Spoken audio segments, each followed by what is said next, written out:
Assalamualaikum warahmatullahi wabarakatuh.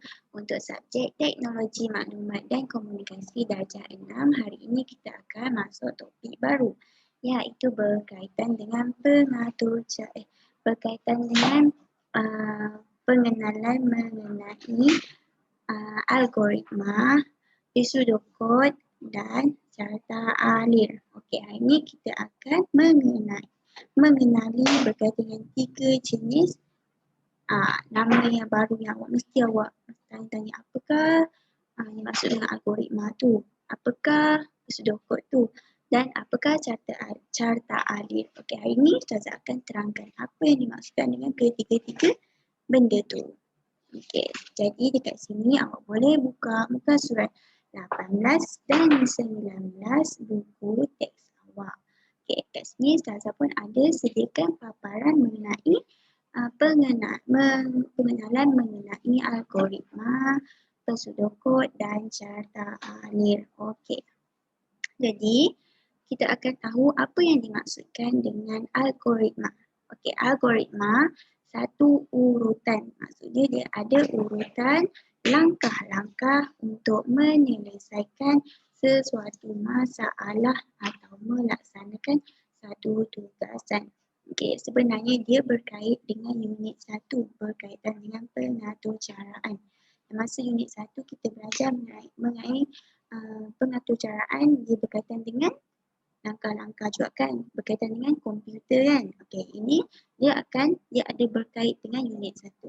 Okay, jadi algoritma ni dia langkah-langkah untuk menyelesaikan suatu masalah atau melaksanakan suatu tugasan. Okey, pernyataan dalam algoritma mestilah boleh difahami. Okey, algoritma boleh dijelaskan melalui pseudocode atau carta alir. Maksudnya, diorang ni akan berkait sama sendiri ketiga-tiga benda ni. Okey, jadi lepas tu kita tengok maksud pseudocode. Okey, maksud dia ialah satu set pernyataan yang menyerupai bahasa atau cara komputer. Okey, dia sama kan macam unit 1 hari tu berkaitan dengan komputer kan? Okey, berkaitan dengan atur cara komputer. Okey, ini mengenai bahasa atur cara komputer.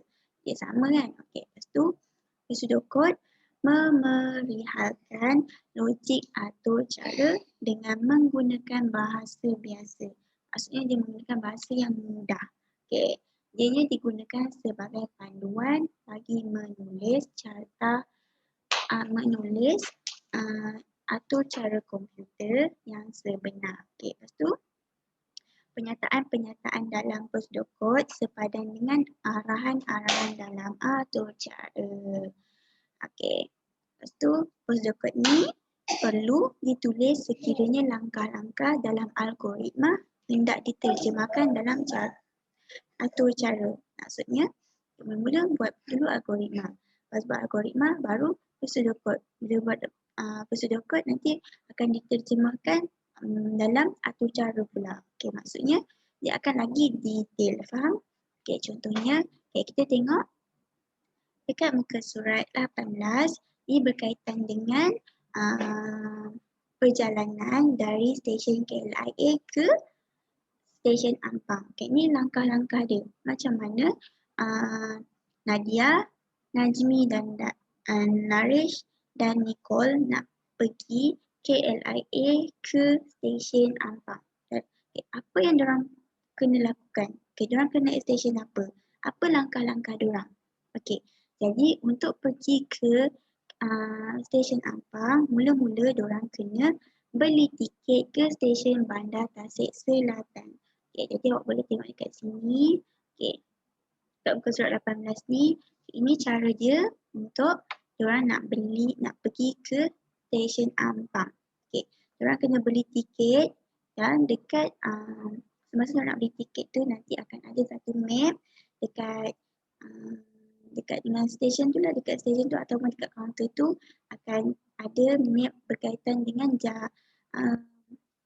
perjalanan arah kita. Okay, kita kena naik apa, sebelum ke stesen tu kita kena lalu stesen ni. Okay, itu dia akan tunjukkan dekat situ. Jadi sebelum tu sebelum nak kena sampai ke stesen yang sepatutnya kita pergi iaitu stesen Ampang, kita kena mula-mula kena beli tiket ke stesen Bandar Tasik Selatan di KLIA 2. Okay. Lepas tu, diorang akan naik tren laluan KLIA Transit. Okay. Dan turun di stesen Bandar Tasik Selatan. Okay. Lepas tu, bila dah turun dekat Bandar Tasik Selatan, diorang kena beli lagi tiket lain. Okay. Untuk beli tiket ke stesen Ampang. Ni tak sampai Ampang lagi. Diorang baru nak lalu Ampang. Lepas tu dah beli tiket ke Ampang, diorang akan naik tren laluan Seri Petaling. Okay, nak pergi ke stesen Ampang, diorang kena lalu tren yang melalui Seri Petaling. Okay, lepas tu dan turun di stesen Chan Saulin. Okay, jadi diorang akan turun dekat stesen Chan Saulin. Lepas tu tak habis lagi sebab diorang tak sampai dekat Ampang lagi. Okay, jadi diorang akan naik tren laluan Ampang dan turun ke stesen Ampang. Jadi itulah langkah-langkah yang diorang kena lakukan untuk diorang nak sampai ke stesen Ampang daripada KLIA nak ke Ampang.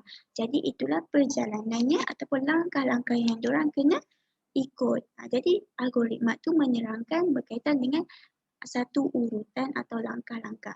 Jadi inilah yang dimaksud dengan algoritma iaitu langkah-langkah. Contohnya langkah-langkah macam nak pergi ke sesuatu tempat ke sesuatu tempat. Okey, faham? Okey, jadi hari ini Ustaz akan terangkan itu saja berkaitan dengan algoritma iaitu satu urutan langkah-langkah untuk menyelesaikan satu masalah. Okey, kenapa dikata kena selesaikan satu masalah? Sebab bila awak tak selesai, awak takkan sampai ke tempat tu. Jadi nak tak nak juga awak kena juga sampai ke tempat tu. Jadi bila awak dah sampai tempat tu baru awak punya masalah kan selesai. Okay, jadi untuk algoritma, awak kena selesaikan sampai daripada mula sampai ke akhir. Okey, jadi Ustazah harap awak faham dengan penerangan Ustazah yang ringkas ini berkaitan dengan algoritma iaitu satu urutan langkah-langkah. Maksudnya ada step by step daripada suatu tempat nak ke tempat lain.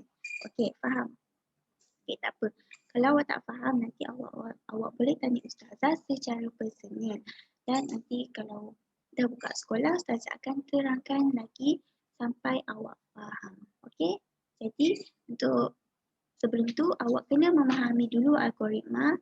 Bila awak dah fahami algoritma, baru awak mudah untuk faham berkaitan dengan pseudocode dan carta ahli. Kerana dia akan berkait daripada satu masalah ke masalah yang lain. Maksudnya dia akan berkait dengan algoritma, akan berkait dengan pseudocode akan berkait dengan carta ahli. Okey, jadi sampai di situ saja penerangan Ustazah untuk topik hari ini. Okey, Assalamualaikum warahmatullahi wabarakatuh.